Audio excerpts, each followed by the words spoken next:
আর নতুন কেউ আবার নতুন করে ফেসিবাদ হওয়ার জন্য যে চেষ্টা করছেন, বাংলাদেশের ইতিহাস 28 অক্টোবর একটি জাতির গৌরবের একটি দিন এবং বাতিলকে লাঠি এবং বৈঠার আক্রমণকে, সশস্ত্র আক্রমণকে স্বল্প সংখ্যক মানুষ, হাজারো মানুষকে মোকাবেলা করা এটাকে অনেকটা বদরের যুদ্ধের মুসলমানদের দুঃসাহসের কথা বলতে, এবং সেদিন বদরের যুদ্ধে আমাদের বিজয় হয়েছিল। 28 অক্টোবর সেই সংগ্রামী জনতার বিজয় হয়েছিল, মিথ্যা পরাজিত হয়েছিল। আওয়ামী লীগ সেই পরাজয় থেকে আরো বেশি হিংসা এবং স্বৈর শাসকে পরিণত, যার পরিণতি আমাদের জুলাই এবং অক্টোবরে একটি মহা বিজয়ের মাধ্যমে এবং আওয়ামী লীগের দেশ নেতৃবৃন্দ দেশ ত্যাগের মাধ্যমে তার সমাপ্তি ঘটে। পৃথিবীর ইতিহাসে নাকি এরকম কোন ঘটনা নাই যেটি রাজনৈতিক পরাজয়ের পর একটি দলের কেন্দ্রীয় কমিটির কোন সদস্য আর সে দেশে ওপেন নাই, একজনও নাই। 300 জন এমপি, একজনও ওপেন নেই। কোন জেলা সভাপতি ওপেন নেই, কোন উপজেলা সভাপতি ওপেন নেই। এরকম একেবারে সকল স্তরের মানুষের দেশ পালনের নজির পৃথিবীর ইতিহাসে এই নাকি একটি মাত্র। আমরা ফেসিবাদকে ভয় পাইনি, আমরা সংগ্রাম করেছি, লড়াই করেছি, লড়াই বিজয়ী দিয়েছি। শুধু আজকের যারা ফেসিবাদকে ফিরিয়ে আনার ষড়যন্ত্র করে আমাদের উপরে দায় চাপের ব্যবস্থা করছেন, তাদেরকে বলতে চাই, পুরানো ফেসিবাদ যদি আবার আসতে চায়, আবার লড়াই করব, পরাজিত করব ইনশাআল্লাহ। আমরা ভয় পাচ্ছি না। আর নতুন কেউ আবার নতুন করে ফেসিবাদ হওয়ার জন্য যে চেষ্টা করছেন,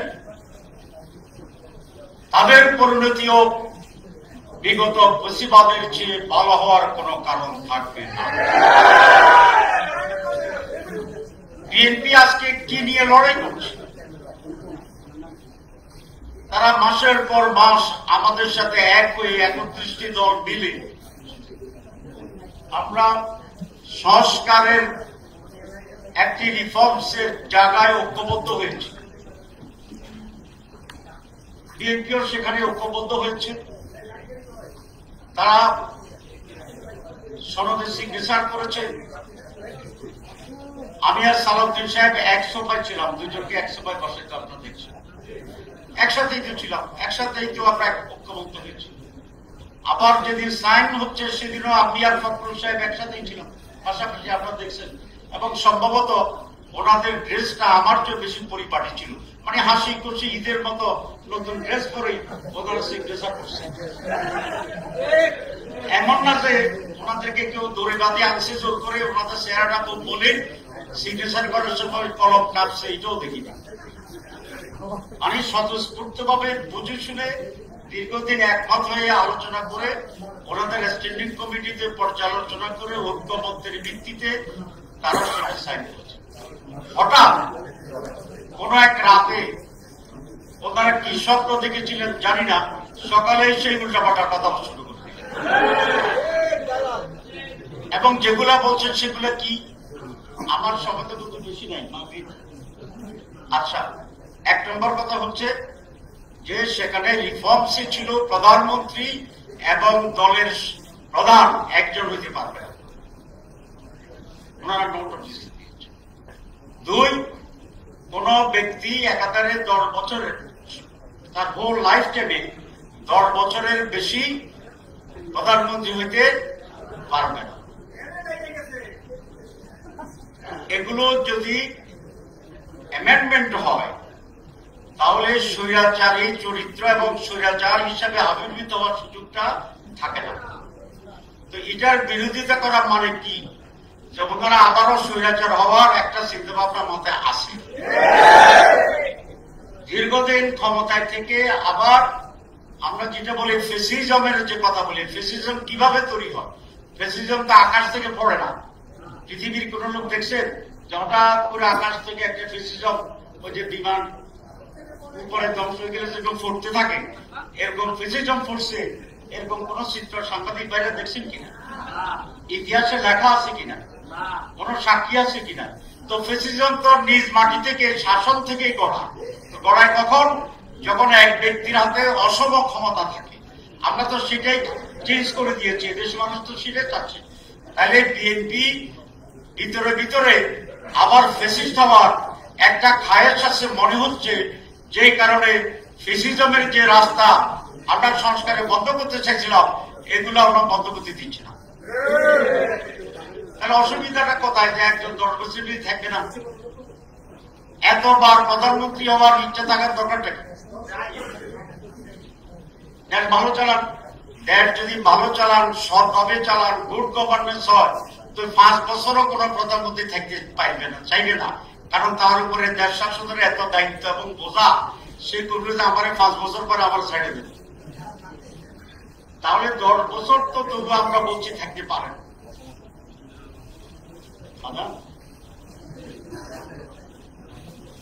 আচ্ছা, তাহলে শেষ করবো প্রেস কনফারেন্সে বাকিটা। সুতরাং আমরা পরিষ্কার করে বলছি যে সংস্কার বাংলাদেশের মানুষের জন্য, গণতন্ত্রের জন্য, সুশাসনের জন্য, ডেভেলপমেন্টের জন্য, ডেমোক্রেসির জন্য এটা অপরিহার্য।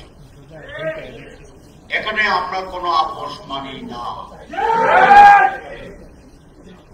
মাননীয় প্রধান উপদেষ্টার কাছে আমি গতকাল, আগে যেরকম খোলা চিঠি ছিল না, খোলা চিঠি, আমি কালকে একটা খোলা ভিডিও দিছি।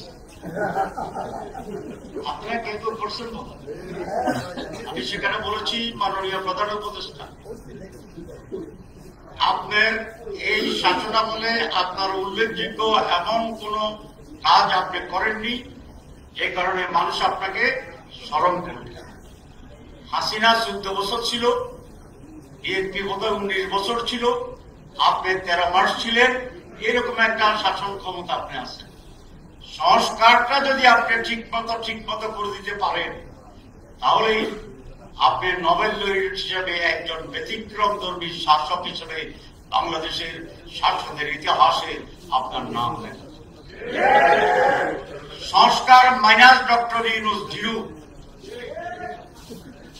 সংস্কার প্লাস ডক্টর ইউনূস হিরো। আমরা আপনাকে হিরো হিসেবে দেখতে চাই। কারো চাপে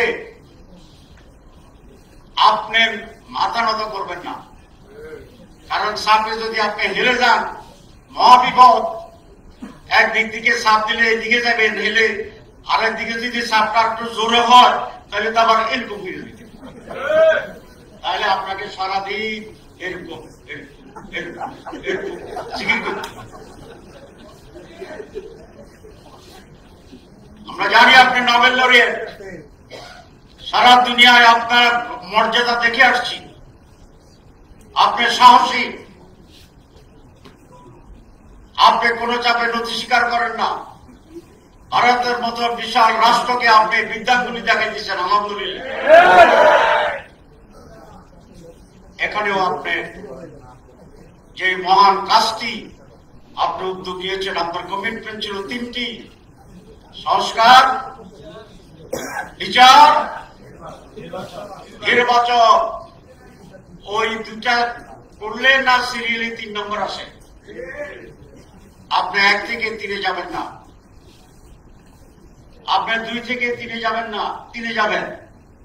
আপনি 1 থেকে 2 আসেন, 2 থেকে 3-এ আসেন। আমরা সকলেই আপনাকে মাথায় নিয়ে ফেব্রুয়ারির মাসে 1-2 শেষ করে 3 নম্বরের একটি উৎসবমুখর নির্বাচনে আপনার স্বপ্নের সেই বাস্তবায়নে সহযোগিতা।